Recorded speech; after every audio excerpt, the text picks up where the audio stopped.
કતલના ઈરાદે રખાયેલા ગૌવંશની મુક્તિ ઝઘડિયાના તરસાલી ગામમાં એક મકાનમાંથી 27 ગૌવંશને રાજપારડી પોલીસે મુક્ત કરાવ્યા. પાંજરાપોળ મોકલવાની તજવીજ હાથ ધરાઈ.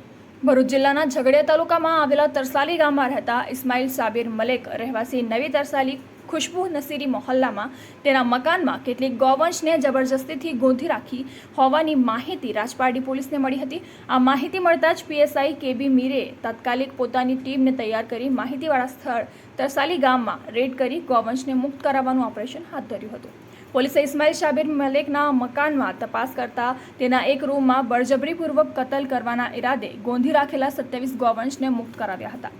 આ તમામ ગૌવંશનો કબજો લઈને તેમને મુક્ત કરી રાજપારડી પોલીસ સ્ટેશન ખાતે લાવી ત્યારબાદ પાંજરાપોળ ખાતે રવાના કરવાની તજવીજ હાથ ધરાઈ હતી. જ્યારે ગેરકાયદેસર રીતે પશુઓને ગોંધી રાખનાર આરોપી ઇસ્માઇલ સાબિરની સામે ગુન્હો નોંધી કાયદેસરની કાર્યવાહી હાથ ધરવામાં આવી છે. જોકે અત્રે ઉલ્લેખનીય છે કે ઈદની પૂર્વ સંધ્યાએ રાજપારડી પોલીસની કામગીરીથી જીવદયા પ્રેમીઓમાં આનંદની લાગણી જોવા મળી હતી.